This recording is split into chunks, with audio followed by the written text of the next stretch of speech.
Salmo 100, versículo 1 ao versículo 5. A palavra do Senhor nos diz assim: Celebrai com júbilo ao Senhor todas as terras. Servi ao Senhor com alegria. Apresentai-vos diante dele com cântico. Sabei que o Senhor é Deus. Foi ele quem nos fez e dele somos. Somos o seu povo e rebanho do seu pastoreio. Entrai por suas portas com ações de graças e nos seus átrios com hinos de louvor. Rendei-lhe graças e bendizei-lhe o nome, porque o Senhor é bom. A sua misericórdia dura para sempre, e de geração em geração a sua fidelidade. Amém. Vamos ler juntos o versículo 5, meus irmãos. Todos nós? Vamos lá? Porque o Senhor é bom. A sua misericórdia dura para sempre, e de geração em geração a sua fidelidade. Amém. Que Deus abençoe a leitura e a exposição da sua palavra, em nome de Jesus. Como eu disse, irmãos, tanto nessa semana quanto na próxima, nosso tema é o louvor. Nós vamos tentar abordá-lo numa perspectiva de comunhão. E eu quero dizer isso a você para nós iniciarmos não somente a abordagem de hoje, mas também a abordagem da semana que vem. Essa é uma das partes do culto que eu creio nós assimilamos por cultura e por costume. Mas se talvez você fosse perguntado no motivo pelo qual existe música no culto, louvor no culto, quem sabe a sua resposta não fosse diferente de: não, mas sempre tem.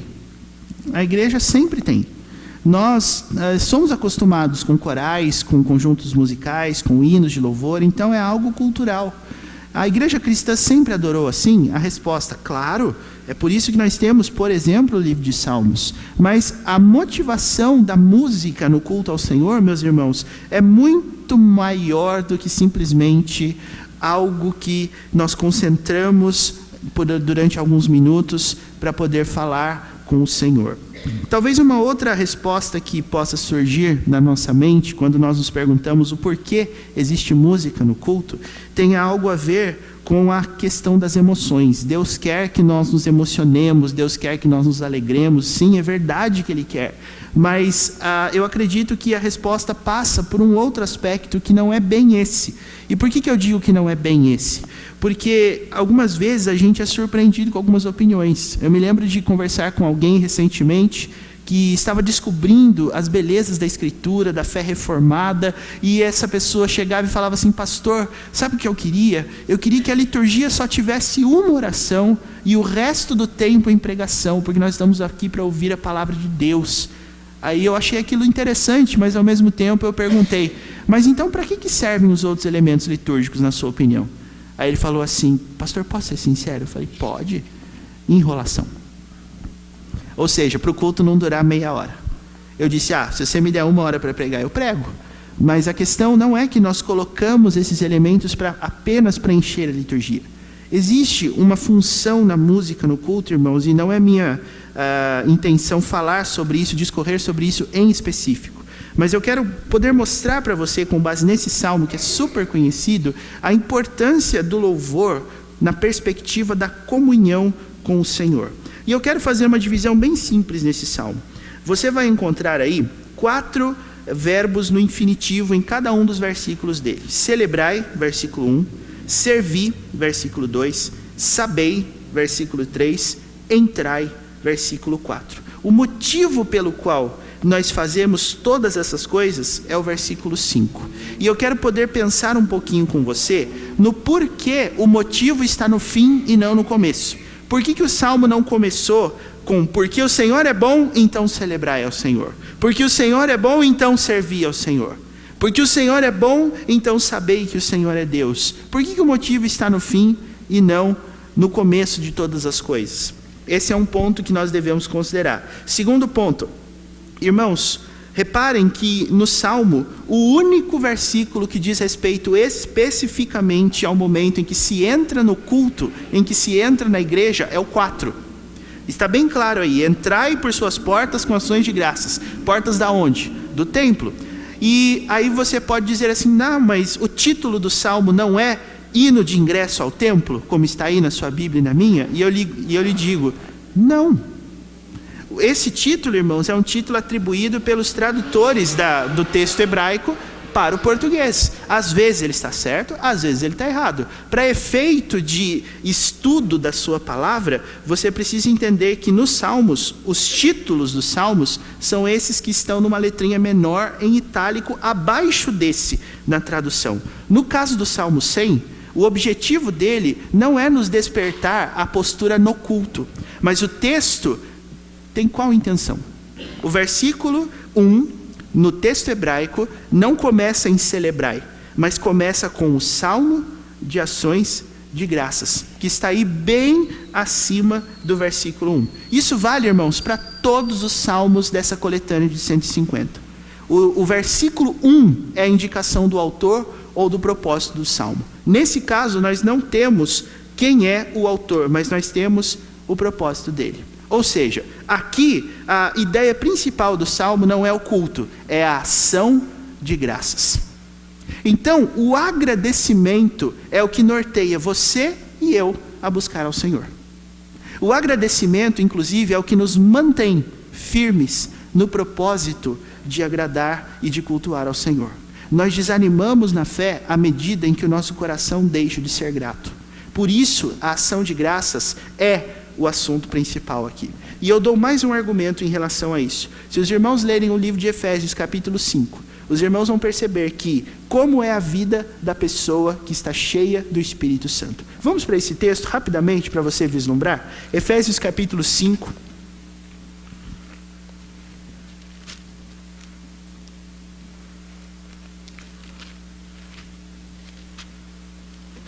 Efésios, capítulo 5. Acompanhem comigo a leitura a partir do versículo de número 17.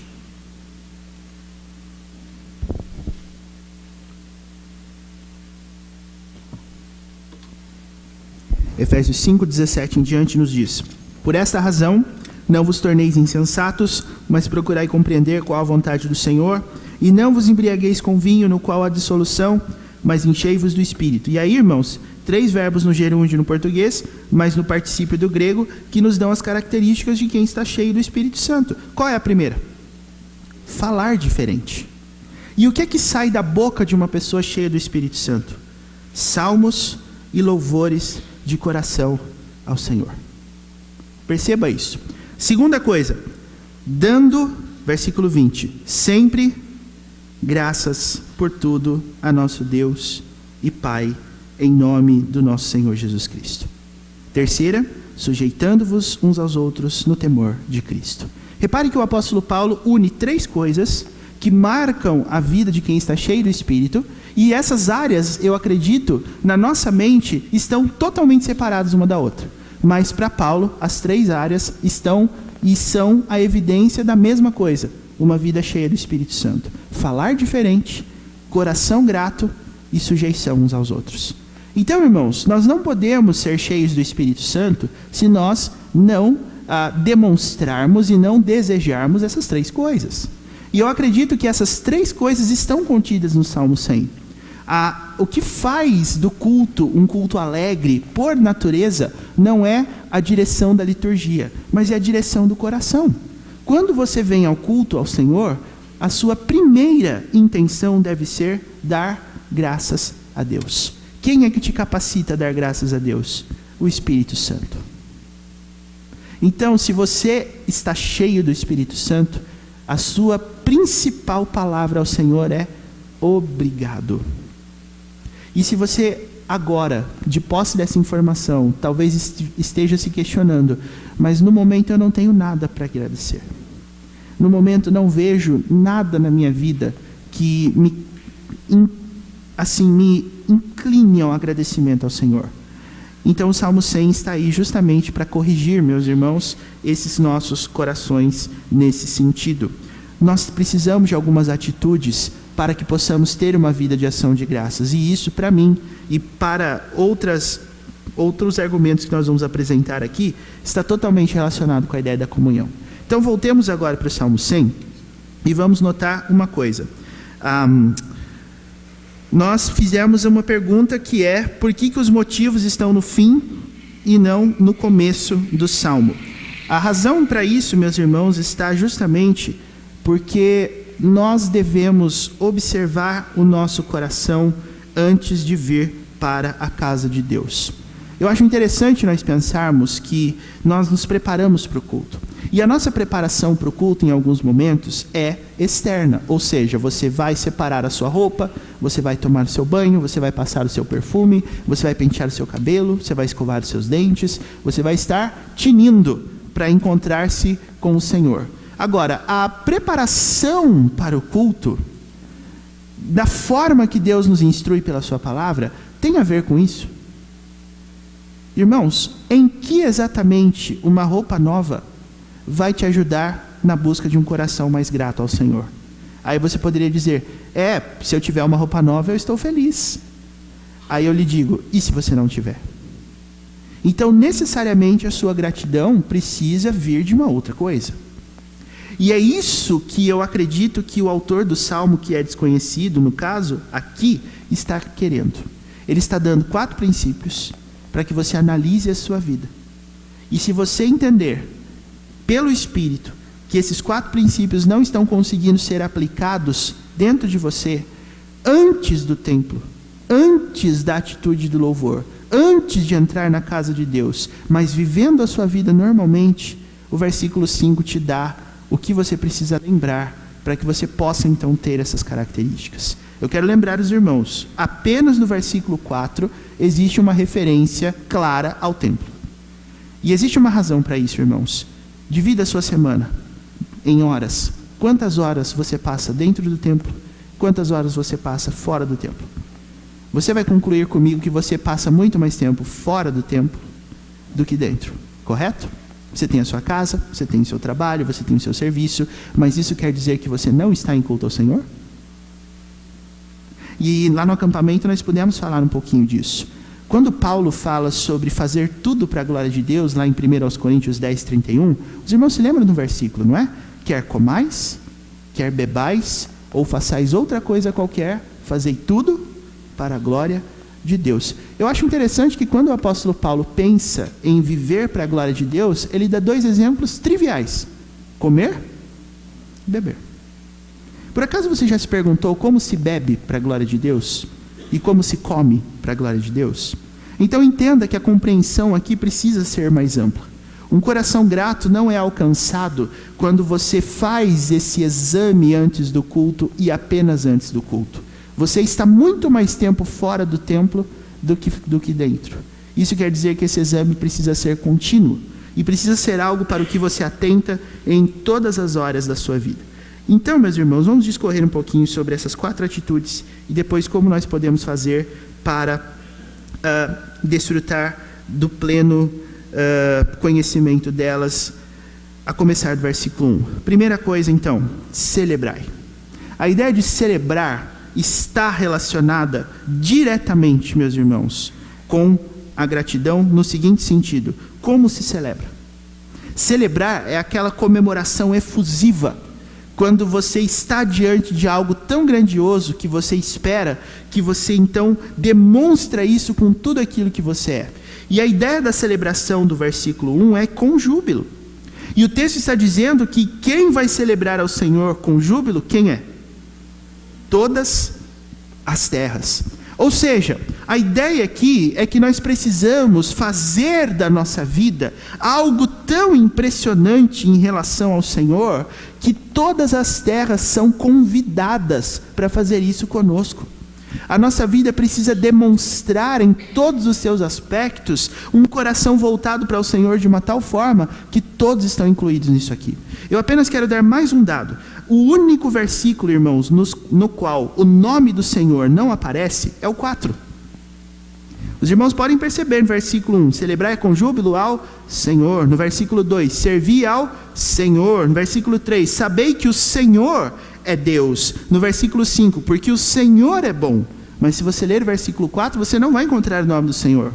E isso, obviamente, existe, está aqui por uma razão. E qual é a razão? O foco não é o templo. O foco não é o culto. O foco é o coração que Deus está contemplando em todos os momentos, inclusive quando você não está em culto. Então, não pode existir um setor da nossa vida que o Senhor não governe. Não pode existir um setor da nossa vida no qual nós não estamos preocupados com a opinião do Senhor. Assim como nós temos o costume de nos prepararmos para a casa de Deus, você precisa se preparar todos os dias para viver. Você precisa se preparar todos os dias para glorificar o Senhor aonde quer que você esteja. E a ideia de todas as terras aqui no versículo 1, meus irmãos, tem a ver com o seguinte: eu encontrei a verdade, eu encontrei a paz, eu encontrei aquilo que é certo. Ninguém que não está no mesmo caminho que eu está gozando dos mesmos privilégios. Você está incluindo todas as terras aqui porque você está falando de algo que vale para todos. Nós temos o costume hoje, irmãos, de pensar no culto, de pensar na liturgia, de pensar na nossa vida como sendo uma projeção pessoal. Então, você às vezes tem o costume, como eu também tenho e tive em muitos momentos, de analisar a liturgia de acordo com o gosto pessoal. A gente diz, está muito animado, ou então, está muito agitado. Alguns vão dizer, mas eu gosto do agitado. Outros vão dizer, eu gosto do animado. Eu gosto do mais quietinho. Então, para mim está bom. Ah, não, para mim não está bom.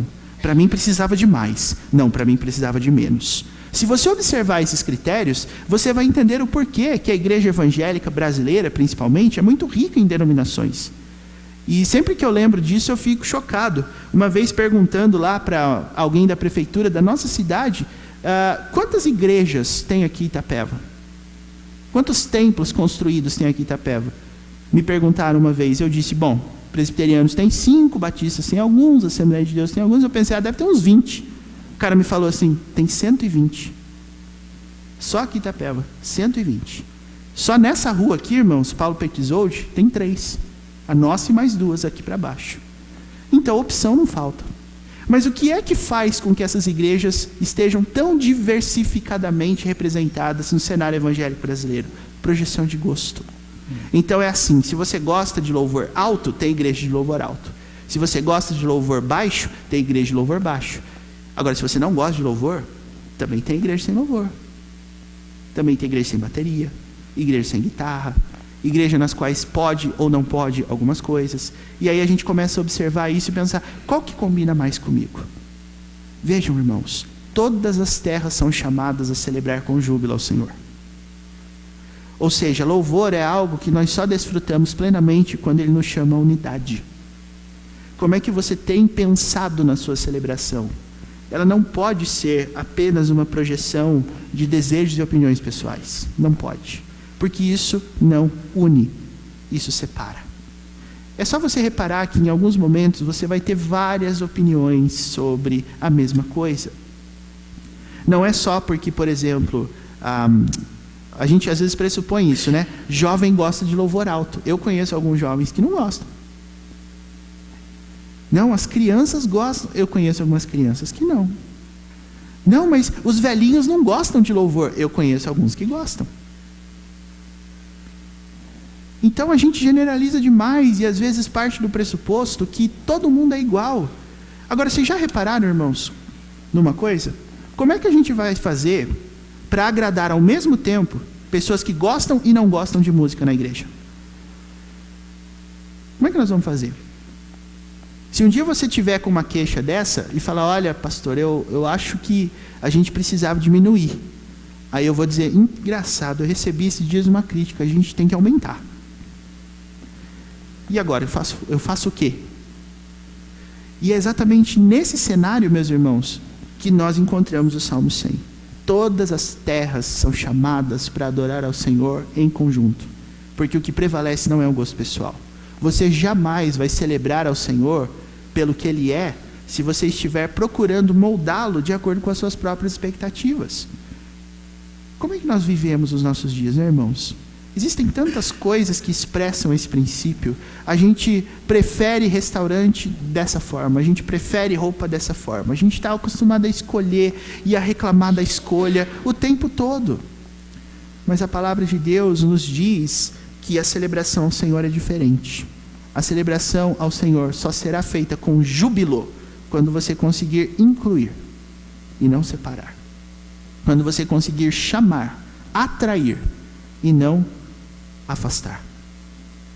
A ideia, portanto, não é o que nós esperamos individualmente receber, mas nós todos, com certeza, meus irmãos, deveríamos esperar a mesma coisa de Deus, que Ele enche o nosso coração de ações de graças. O segundo ponto que o texto apresenta é servir. Vejam que a ideia de celebração, irmãos, é com júbilo. A ideia de servir, com alegria. E aí vem um detalhe que eu acho que às vezes passa despercebido. Eu disse a você que apenas no versículo 4 nós estamos falando de templo. Nós estamos falando de culto. Mas observe o que o versículo 2 diz.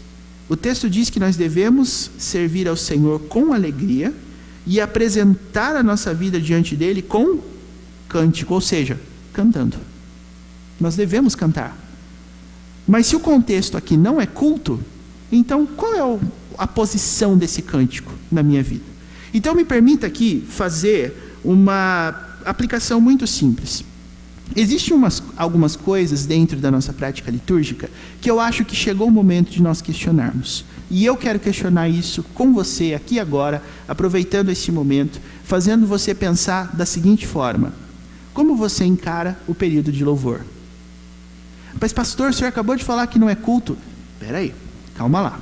Como é que você encara o período de louvor? Você tem a oportunidade, por exemplo, no seu carro, de escolher a sua playlist, de montar ali É que eu ainda uso pendrive, porque eu acho que eu sou muito moderno, mas hoje em dia você tem Spotify, você tem tanta coisa, você tem Bluetooth no carro, eu ainda uso pendrive, que você tem que tirar a música, colocar a música. E sabe que a melhor coisa disso, irmãos, é que você pode pôr e tirar as músicas que você quer. Não vai tocar o que você não quer, se você escolher. Mas sabe o que é o mais interessante também? Às vezes eu me pego passando as músicas no meu carro e nenhuma me satisfaz. Eu tenho exatamente 999 músicas no meu pendrive no carro, porque é a capacidade máxima. E às vezes eu vou passando uma por uma e eu não chego na que eu quero. Da mesma forma, você também deve ter lá na sua casa várias coisas que você conquistou depois de muito trabalho, depois de muito esforço, mas que estão lá jogadas, mas que estão lá esquecidas. Não usa.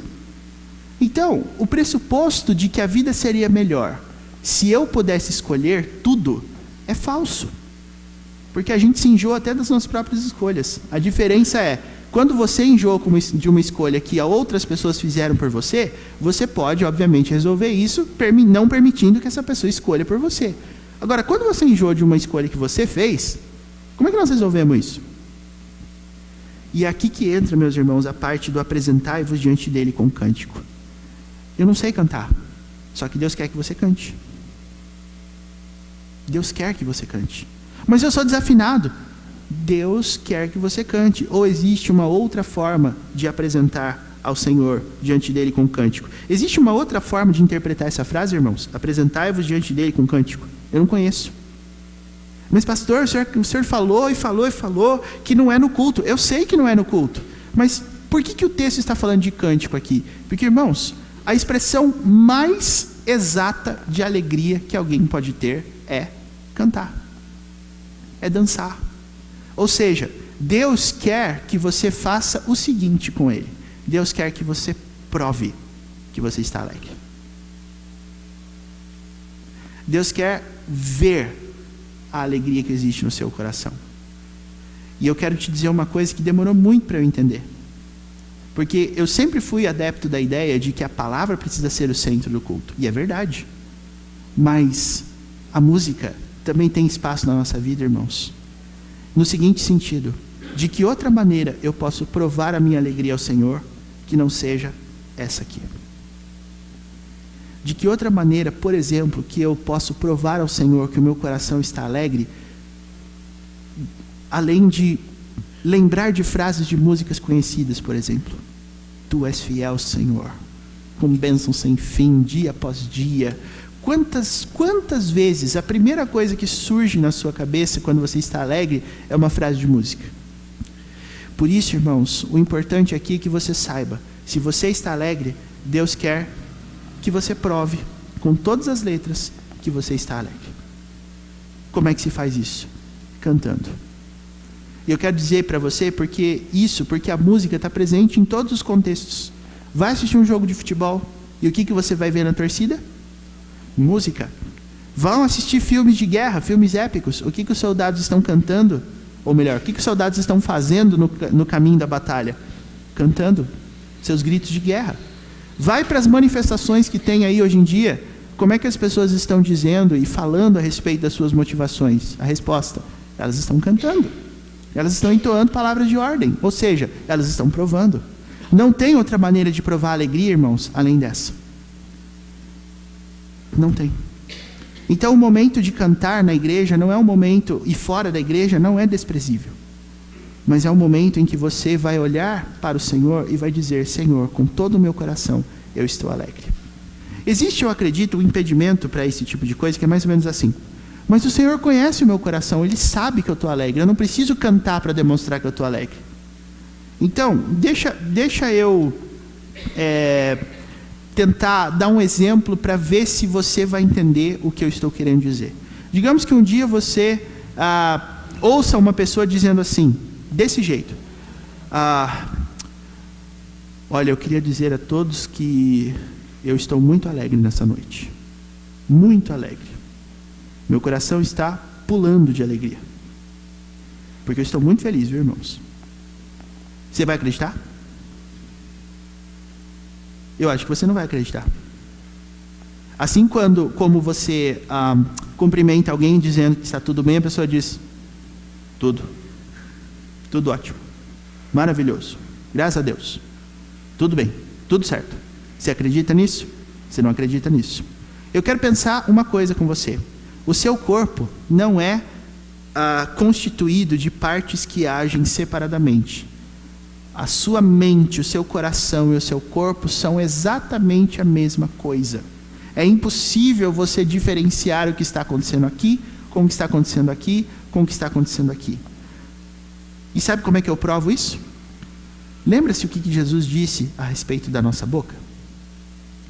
A boca fala do que o coração está cheio. Então, a sua fala não é uma coisa desconexa em relação ao seu coração. A sua fala é um reflexo do que está acontecendo no seu coração. E é por isso que Deus nos dá essa ordem. Você precisa provar a sua alegria, cantando. Seja dentro da igreja, seja fora da igreja. Você precisa provar que você é uma pessoa alegre. Não tem outra forma de provar isso, irmãos, do que pular, do que cantar, do que dizer glória a Deus, do que manifestar. O que eu estou querendo que você saiba é que a manifestação espontânea, verdadeira de alegria é tudo que Deus quer ver na sua vida. Você não precisa que alguém que está tocando uma música diga a você: tira o pé do chão, para você tirar o pé do chão. O que Deus quer é que quando você estiver pensando na salvação, na alegria de ter recebido as bênçãos de Deus, e você quiser demonstrar isso através das reações espontâneas do seu corpo, faça isso, dentro e fora do culto. Mas como o contexto aqui é fora do culto, é isso que eu quero chamar a sua atenção. Parece que a gente trata Deus, meus irmãos, de uma maneira diferente, porque os maridos e as esposas que estão aqui sabem muito bem quando o marido ou a esposa está fazendo algo por obrigação, ou ele está fazendo algo porque ele quer realmente te agradar. Quantas são as histórias que eu ouço, por exemplo, de casamentos? Eu estou ouvindo muita história de casamento, né, irmãos? Graças a Deus aí. A gente está se preparando, né? Está chegando, e às vezes eu ouço algumas coisas que me deixam interessado em saber como é a dinâmica da vida de um casal. Teve uma vez que eu perguntei isso para um casal muito querido: como é que você sabe que quando ela está fazendo uma coisa para você, ela está fazendo de coração e não por uma questão simples do dia? Aí a pessoa fala assim: eu geralmente meço isso pela comida. Quando ela faz comida para mim, com aquele negócio assim: eu quero agradar o meu mozão, quero agradar o meu bem, quero agradar o meu marido. Você sabe o que ela faz? Ela pega, ela cozinha ali, depois ela pega lá uma refratária e ela coloca a comida, ela põe umas florzinhas do lado, ela deixa um recadinho: só para você, aproveite, e não sei o quê, e aquele cheiro maravilhoso da casa, e aí, quando ela não está fazendo isso porque ela realmente quer me agradar, ele chega para mim e pergunta assim: o que tem hoje? Aí ela fala assim: comida. Se não quiser, coma no restaurante. E é só isso mesmo. Irmãos, onde eu estou querendo chegar com isso? Pense, essas coisas importam nos relacionamentos humanos. E eu quero dizer também para você que isso importa para Deus. Você não pode se esconder atrás da ideia de Deus conhece o meu coração, por isso eu não preciso demonstrar, porque ninguém cai nisso. Nem eu, que não sou onipotente, nem onisciente para conhecer a mente das pessoas, sei que quando alguém está estendendo a mão na minha direção, irmãos, o sinal universal de cumprimento em qualquer cultura do mundo é aperto de mão. Tem alguns apertos de mãos que eles são super fraquinhos assim. Agora tem uns apertos de mão que você nota que a pessoa está realmente desejando um bom dia, uma boa tarde, uma boa noite para você. Eu quero perguntar uma coisa para você. Se você às vezes recebe alguns cumprimentos que você olha para a pessoa e você pensa, falsidade. Eu queria perguntar, o que você acha que Deus pensa quando Ele vê alguém sem demonstrar? E a questão aqui é que você precisa, porque aquilo que você sente precisa ser demonstrado. A alegria precisa ser demonstrada, a tristeza precisa ser demonstrada. Você não vive mecanicamente no mundo que você está. Que dirá diante de Deus? Deus é o único que parece que Ele tem que observar o que está dentro, porque o que está fora não, parece que não diz nada. Então a gente não pode. Aí a gente esbarra, talvez, em outros contextos. Você fala assim, pastor, mas eu sou tímido, eu não gosto de...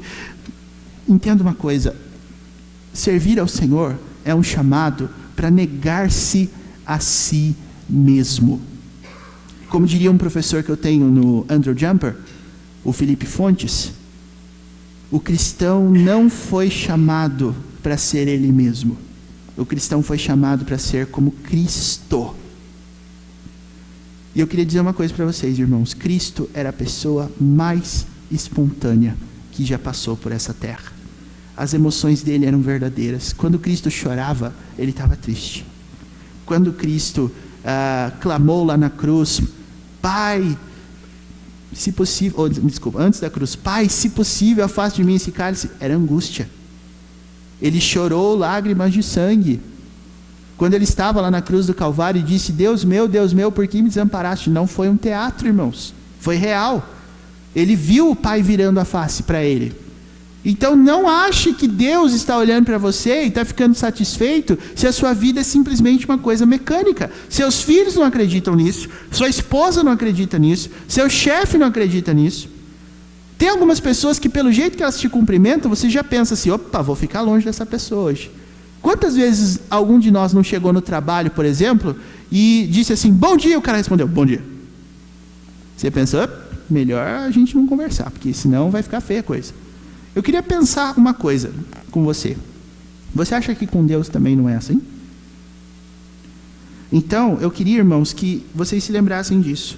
O serviço ao Senhor, fora do templo e dentro do templo, é com alegria. Como é que a gente demonstra alegria? Demonstre alegria. Há espaço para demonstrações verdadeiras de alegria. As artificiais não, mas as autênticas sim. Terceiro ponto, sabei. O que nós devemos saber? Antes de vir para o templo, na nossa vida diária, o texto diz assim, nós devemos saber, nós devemos ter conhecimento, mas é mais do que isso, nós devemos vivenciar a realidade de que o Senhor, o que Ele é? O texto diz, sabei que o Senhor é Deus. Foi Ele quem nos fez, o texto diz, e nós somos dele, nós somos o seu povo. E é interessante, irmãos, o autor do Salmo relacionar o conhecimento de Deus, o sabei, com a salvação, não é? Porque quando nós conhecemos a Deus a partir de uma perspectiva redentora, nós realmente conhecemos a Deus, por uma simples razão. Quando Deus faz chover, Ele faz chover sobre os justos e sobre os injustos. Quando Deus derrama as suas bênçãos naturais, riqueza, prosperidade, Ele faz isso sobre os justos e sobre os injustos. Quando Deus faz nascer o sol, Ele faz nascer o sol sobre os justos e sobre os injustos. Mas quem é que pode gozar plenamente das bênçãos eternas do Senhor?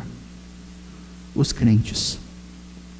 Então, você só vai saber que o Senhor é Deus quando você olhar para você mesmo e dizer: eu faço parte desse povo. Eu posso dizer: eu sou dele e ele é meu. Em outras palavras, o que o texto está dizendo é o seguinte: você só pode servir ao Senhor, você só pode saber que o Senhor é Deus se você for cristão, se você for convertido. Você só pode adorar a Deus como Deus quer se você for uma pessoa convertida. Hoje você está aqui. E isso é bom. Mas a questão, irmãos, é que enquanto você não está aqui, a sua vida está, obviamente, demonstrando outros tipos de prática. E o que é que você tem demonstrado com a sua vida hoje? Você sabe que o Senhor é Deus? E a ideia aqui do texto, reparem que o Senhor, em todos os casos em que ele aparece no Salmo 100, é letra maiúscula. Então a ideia aqui é do termo Jeová, o termo Yahvé. É aquele termo que era até sagrado para os judeus, porque era o nome mais elevado que Deus podia ter. Esse Deus, esse Senhor é Deus. Ele reina. Eu acho que a perspectiva que nós podemos levar em consideração aqui no 3 é o rei. O Senhor é rei. Eu não posso servir ao Senhor se eu não souber que Ele é rei. E como é que eu vou saber que Ele é rei? Quando o meu coração estiver rendido. Quando o meu processo de tomar de decisão for um processo que leve em consideração os princípios dele. Nós estamos acostumados a fazer as coisas de forma espontânea e mecânica. Irmãos, o texto não diz isso. O texto diz que nós devemos entender uma coisa: a salvação me mostra quem manda. E quem manda é o Senhor. Nenhuma pessoa que não tenha concebido isso no seu coração pode saber que Ele é Deus. Porque reparem como o salmista desenvolve. Ele nos fez, quer dizer, Ele é Criador. Ele é Deus porque Ele é Criador. Mas Ele também nos fez seu povo.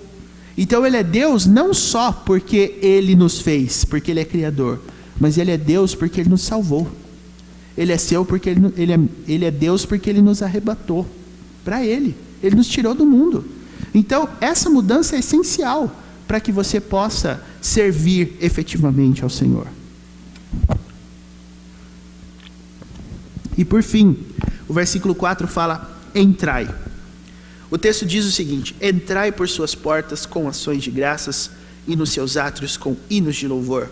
Rendei-lhe graças e bendizei-lhe o nome. Em outras palavras, irmãos, se você celebrar ao Senhor com júbilo, servir ao Senhor com alegria e saber que o Senhor é Deus, quando você entrar no templo, o seu coração estará preparado para dizer coisas boas a respeito desse Deus. E isso é interessante, porque às vezes a gente pensa que o culto é um lugar para você reclamar. E que as coisas que nós falamos de Deus, às vezes podem ser queixas.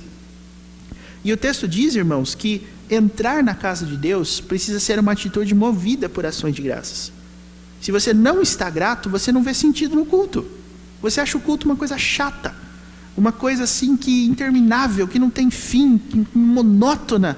Você está passando 1h30 aqui, 2 horas às vezes, e parece que as coisas não fluem. É como se fosse perder tempo. Se o seu coração não tem gratidão para demonstrar ao Senhor, então é realmente isso que acontece. O culto é uma perda de tempo, porque no culto a gente fala bem de Deus.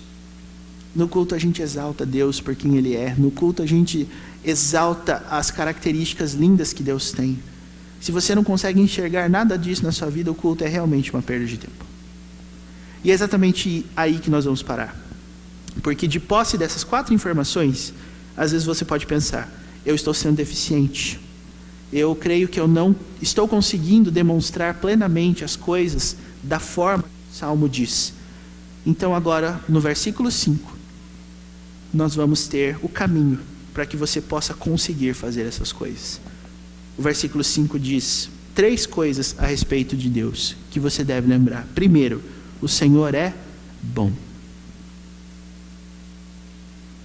Eu acho essa verdade, irmãos, algo extremamente curioso, porque vários adjetivos poderiam ser dados ao Senhor, mas o salmista escolheu este aqui: bom. Ele é bom. E se você fosse definir o que é bom, talvez algumas pessoas pudessem dizer assim: bom é aquilo que me faz bem. Bom é aquilo que me faz bem. Numa perspectiva bíblica, eu creio que essa definição tem um problema. Como é que um coração que não crê considera coisas boas e se deleita com coisas boas? O bom aqui é o bom na qualidade moral, é aquele que é correto. Então, irmãos, o sentido mais exato aqui não seria simplesmente o Senhor me faz bem, mas significa o Senhor faz tudo certo. O Senhor não erra nas coisas que Ele faz. O Senhor é bom porque Ele está sempre do lado certo, que é o lado da verdade. Então eu preciso lembrar disso. O Senhor não está do meu lado, necessariamente. O Senhor, às vezes, precisa mudar o meu lado. Eu não posso entrar na casa dEle, ou viver para Ele, dizer que eu vivo para Ele, mas o meu coração não consegue reconhecer a minha incapacidade de ser guiado na vida pelos princípios pecaminosos do coração. Então eu preciso entender isso. O Senhor não erra. Se em algum momento eu pensar que Deus faz coisas erradas, eu não vou conseguir adorá-lo. Eu não vou conseguir nem vir ao templo, quanto mais viver para Ele. Segunda coisa que o versículo nos lembra: a sua misericórdia dura para sempre. Pense numa coisa. Deus deu essas 4 características aqui. E vamos imaginar que você, de posse dessa informação, chegou à conclusão que você é deficiente em 3 dessas 4. Vamos fazer um exercício de lógica aqui, irmãos? Deus deu 4 elementos que devem caracterizar a nossa vida. Os 4 que estão aqui nos 4 primeiros versículos, tá? Se Ele deu esses 4 versículos, Ele aceitaria uma adoração que só tivesse 3? Ou 2? Ou 1? Ou nada? O que você acha? Se a gente saísse disso aqui e fosse para os 10 mandamentos, se você chegasse à conclusão que você conseguiria cumprir 9 e deixar 1, você poderia dizer que você os cumpre ou não? Deus deu 10, você cumpre 9. Você está cumprindo ou não está cumprindo? A resposta disso é não. Então, aonde que a misericórdia entra nesse assunto aqui, irmãos? Deus está sempre disposto a estender a sua mão graciosa para nos renovar. Quando nós observamos os patamares de Deus, os níveis de Deus, nós estamos lidando com uma coisa que é infinitamente maior do que a nossa capacidade e às vezes até a nossa vontade. Mas a misericórdia de Deus, que dura para sempre, faz com que nós tenhamos nele sempre uma oportunidade. Eu acho que uma figura que nos serviria bem seria a ideia do pai que está vendo seu filho ainda lá longe, mas esse filho ainda não consegue andar. Então o filhinho vai lá, tenta se colocar de pé, daqui a pouco ele desce de novo, e o pai está lá: vem aqui, você consegue, vem aqui, o papai vai pegar você, vem aqui. E aí ele chega. Quando o filho começa a andar, eu acho que é uma das coisas mais lindas que existe na face da terra, né? A gente vê o nosso ser humaninho lá crescendo e aparecendo e começando a falar, mas toda vez que você vê uma criança em desenvolvimento, ela não faz isso tudo perfeitamente, não é? Mas a gente vai celebrando os pequenos progressos, não? Você já imaginou se você, pai, tentasse ensinar o seu filho a andar de bicicleta e ele mais caísse do que parasse de pé na bicicleta, e aí você falasse para ele: esse menino não tem jeito, essa menina é muito boba, ela não aprende nada, não sabe nada, eu não vou ensinar mais. Irmãos, Deus não age assim com seus filhos. Deus é misericordioso. Por acaso, quando Ele salvou você, você acha que quando Deus entregou Cristo para morrer na cruz, Ele olhou para você e pensou assim: agora vai? De jeito nenhum, meus irmãos. Quando o profeta Jeremias contemplava a assolação de Israel, a cidade destruída, lá em Lamentações capítulo 3, ele diz assim: as misericórdias do Senhor são a causa de nós não sermos consumidos. Pense que o Deus do céu, que está pronto para receber adoração, é um Deus que tem todos os motivos do mundo para todos os dias jogar um raio na nossa cabeça. Você já se perguntou por que até agora ele não fez isso? E a resposta disso é: ele espera a mudança. É claro que isso vai ter um fim, um dia Jesus Cristo vai voltar, um dia as chances vão acabar, mas enquanto ele não volta, você tem a oportunidade de mudar. Você tem a oportunidade de ser diferente, de buscar a diferença. Você tem a oportunidade que ainda imperfeitamente buscar ao Senhor. E Deus vai te dar uma recompensa. Ele vai fazer você chegar lá. E outra coisa que nós devemos lembrar: o Senhor é bom, a sua misericórdia dura para sempre. E o texto diz assim: de geração em geração a sua fidelidade. Sabe o que isso quer dizer, irmãos? Isso quer dizer que Deus nos dá capacidade para transmitir os nossos ensinos à frente. Os grandes Moisés, Josué, Davi, todos eles morrem. E ficamos nós. Os grandes homens que nos ensinam muito, um dia vão partir para estar com o Senhor e nós vamos ficar. O que vai garantir o sucesso da igreja, meus irmãos? É Deus continuamente se deleitando nas almas que aprendem a servi-lo. E é aí que entra, no meu ponto de vista, a comunhão. Nós não vamos conseguir cantar, nós não vamos conseguir servir ao Senhor sem a ideia de que nós fazemos isso em comunidade. A igreja existe, meus irmãos, para perpetuar a fé. Você não está vindo aqui se entreter. Você está vindo aqui para buscar capacitação do alto, para aprender a servir ao Senhor. Esse é o maior benefício da comunhão. Porque vejam, se você acerta, por exemplo, 9 questões de 10 numa prova qualquer, você tem nota 9. Nota 9 é uma nota boa? O que você acha? Para quem está acostumado com 5 ou com 7, eu acho que 9 deve ser uma coisa excelente, né? Mas você já chegou a apresentar, por exemplo, essa nota 9 ao seu pai ou à sua mãe, e ele pronunciar a seguinte frase, abre aspas: você não fez mais que a obrigação? Isso é meio chato, não?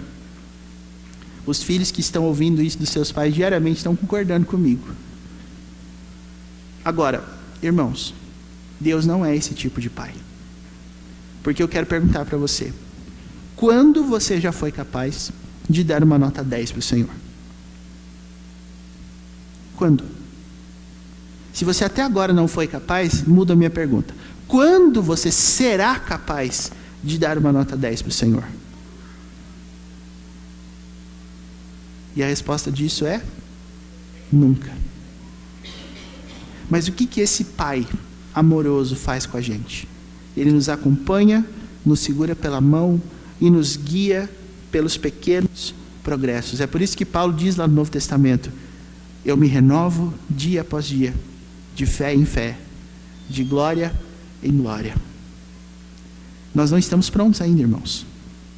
O nosso Deus não é esse déspota, esse tirano, porque Ele sabe que a gente nunca vai dar 10 para Ele. Mas existem algumas pessoas que acham que não são nota 10, que são nota 11, que são nota 100, que são nota 1000. Então essas pessoas olham ao redor e pensam: eu sei que eu não sou igual a esse gentio e esse publicano, né, Senhor? O Senhor me conhece, eu dou o dízimo 4 vezes por mês, eu dou o dízimo de tudo que eu ganho, eu jejuo, eu faço um monte de coisa, eu não sou igual a essas pessoas. Irmãos, a igreja não é essa comunidade. A igreja é a comunidade que se alegra com os pequenos progressos. E sabe por que os progressos são pequenos? Porque a intenção de progredir existe. Se não existisse intenção de progredir, não existiria progresso. Então, se você não tem visto progresso hoje, agora, em você, você deve se lembrar de uma coisa: ou você não está interessado em progredir, ou Deus ainda não te deu capacidade para desejar isso. Ou seja, você ainda não é um convertido. Então pense, essas coisas aqui não são mágica. Essas coisas aqui são coisas que nós conquistamos diariamente através da comunhão, por causa da fidelidade de Deus. Irmãos, exatamente a que Deus está demonstrando fidelidade aqui? Ele prometeu algumas coisas para nós. Por exemplo, ele disse assim: buscai ao Senhor enquanto se pode achar. Invocai-o enquanto está perto. Outra coisa, os que esperam no Senhor renovam as suas forças, subirão com asas como a águia, correrão, não se cansarão, caminharão, não se fatigarão. Essas são as promessas de Deus. Por isso que nós devemos dar graças, irmãos. Agora, se você não viver debaixo dessa graça, a sua vida vai ser uma constante decepção. E sabe como é que você vai projetar essa decepção? Você vai olhar para as pessoas e vai se ver muito melhor que elas. A gente fala assim: nossa, fulano melhorou, né? Que bom que melhorou nisso, que estava na hora já, faz tempo já, não? Até que enfim. Ou então, melhorou nisso, mas tem outra coisa também, né? E aquela outra coisa lá, como é que faz?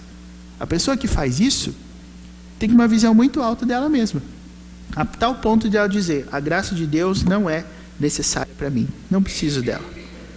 Então, irmãos, vejam, a única esperança de mudança que nós temos é a enorme misericórdia de Deus, é a enorme graça de Deus. Essa é a melhor notícia que você poderia receber. Nós falhamos continuamente em fazer aquilo que Deus quer, mas Ele continuamente, insistentemente demonstra a graça, porque todo aquele que busca, Jesus disse, encontra. Então, se você veio aqui nessa noite com essa disposição, as notícias são muito boas. A graça de Deus vai fazer você chegar lá. E sabe como que a gente celebra essa graça? Cantando. Porque hoje a gente canta sem ver, pela fé. Mas um dia nós vamos cantar enxergando. Nós cantamos, por exemplo, no controle tu estás. Nós cremos que Deus está sentado no trono. Mas um dia você vai ver esse trono com seus próprios olhos. E aí você vai cantar um cântico novo. Um dia você vai ver o seu Salvador. E aí você vai cantar um cântico novo. Até esse dia não chegar, fé. Até que esse dia chegue, estamos pelejando. Estamos cantando pela fé. Mas a nossa fé tem um objeto que vai acontecer: misericórdia e graça de Deus. Por isso, irmãos, a sua vida não é uma vida que busca servir ao Senhor individualmente. Sem o contexto da comunhão, nada dessas coisas aqui vai dar certo. Que essa seja uma igreja na qual o Senhor seja louvado em comunidade, para que então a sua graça seja celebrada. Que o Senhor nos abençoe em nome de Jesus. Amém.